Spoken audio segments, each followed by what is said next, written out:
Greetings, everyone. It's Casey here with an Angels, Dragons, and Tarot reading for the second half of March. How are you and how are you feeling things now as we move into the second half of March?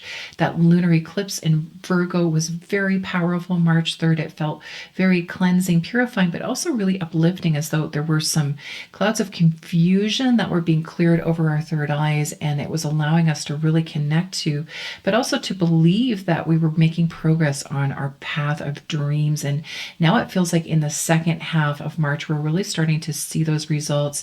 There's so much energy and so many planets in Aries right now. So I know Neptune, Saturn, Venus, planet of love in Aries, and also now the equinox, the spring equinox in the northern hemisphere, and fall equinox in the southern hemisphere are in Aries. So that's going to be very powerful. So there's so much Aries fire, beautiful leadership, momentum happening there, and that powerful transmuting fire that says really take action. A lot of masculine energy coming through, but also there's this sense of really sometimes needing to take a pause, to give yourself a lot of self-care, to give yourself time that is downtime to really come back into balance. And so we have beautiful Archangel Sandalphon coming through to overlight this reading for us. And he's got this beautiful, it's a very soft lavender dove gray light that really says, you know, recalibrate, balance, soothe your nervous system, and really give yourself that permission to step out of the fires if they're burning a little bit too brightly, if that Aries fire and intensity is a little bit too much. I do love the wave shower energies and how Aries really clear the way for us in such an incredible way. But especially if you are Aries, you may also just need to give yourself a little bit of a break.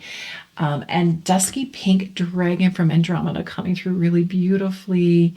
And again, she says self-care, self-care, self-care is so helpful.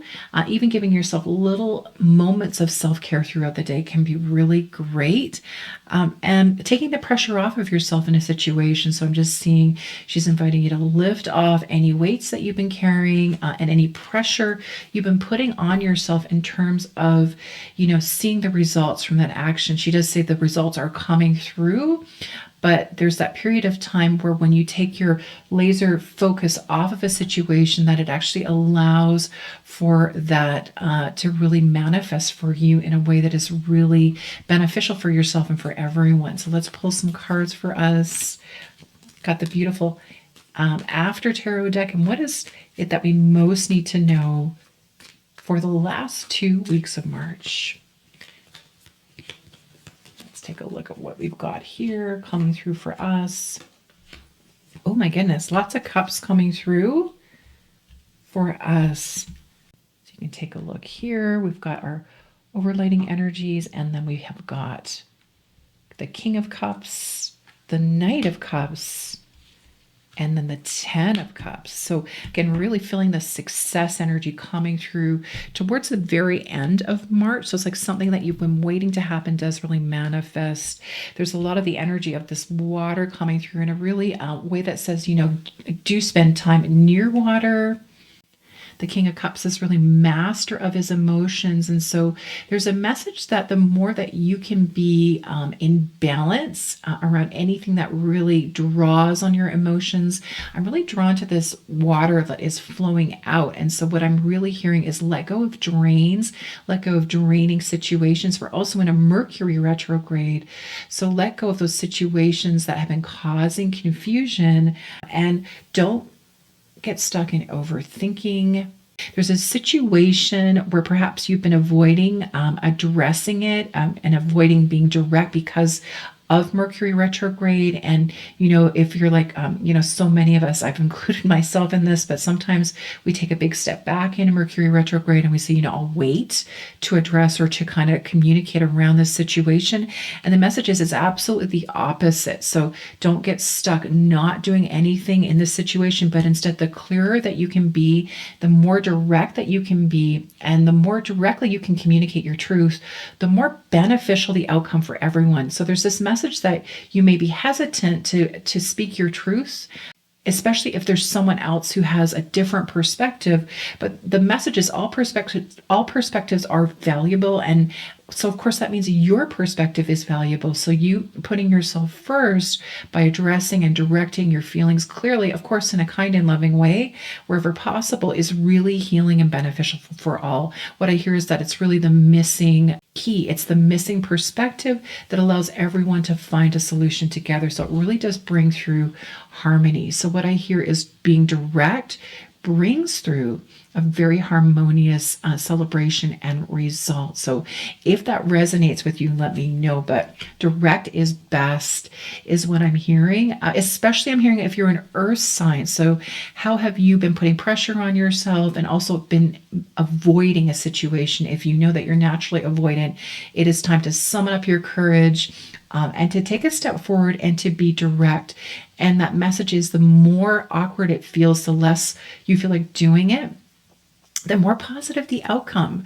So that is really interesting. So being direct really takes the pressure off and it makes it so much easier for you is what I'm hearing.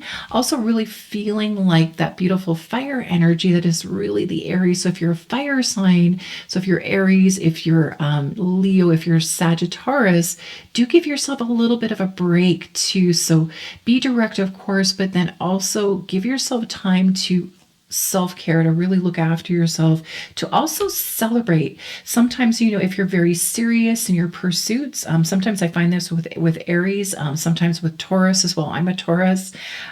So with in particular with the fire and the earth signs, sometimes we can be too serious, Capricorn as well. And so giving yourself that sense of fun, surrendering to a situation, saying yes to an invitation to go out to have fun just because can be absolutely exactly what you need, exactly what the doctor ordered. I'm not a doctor, of course, but this is what I'm hearing. So sometimes you can have been too focused and too serious, and it really is such a great time to have fun. And that's such a beautiful thing. And then we have the Chariot. So everything comes into balance, moves forward. I'm feeling a lot of Archangel Michael here with us, but there is a message again to come out of black and white thinking, either or thinking, and certainly worst case scenario.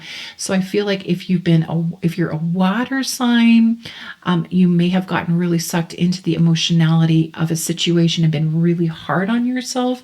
So take a look at your self-talk and be really good to yourself is really that message. Things are moving forward. I also feel like with air signs, there's recognition coming through really powerfully. So there's a sense of reward coming through, and this is really coming through strongly for water signs, also for air signs. So there's some overlap there, but I feel like, you start to see the benefits of all of your hard work, not just in the past 2 weeks, but also in this past year. And there's a wonderful sense of riches coming in, abundance coming in.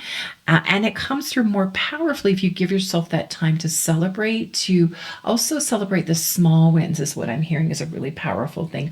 Also the sun coming through, that is the most powerful card in the deck. So I feel like there's a lot of positivity if you let it come in for you. If you're directing your communications, if you're kind and loving with yourself and others, and you recognize that your perspective sometimes is that final piece that makes a really positive shift, but also looking after self-care in the last 2 weeks, especially as we go through solstice. And it just feels like there's a lot of positive on the horizon in terms of positive surprises coming through, new solutions, and also new love. So I feel like if you've just recently met someone, there's a really positive development coming through. And there's also a new person on the horizon. It feels, especially for water signs, there's a new person coming through. If you've been stuck in love, that was kind of a theme of one of the readings I did a few readings ago. But if you're still kind of holding on to that rumination and disappointment, it feels like there's some real positivity and a positive surprise coming through for you. So I'm really loving the vibe of the last 2 weeks of March. Let me know how this resonates with you. And as always, pay attention to your moon sign and where that lands in your chart as well. Have a beautiful last 2 weeks of March. Namaste.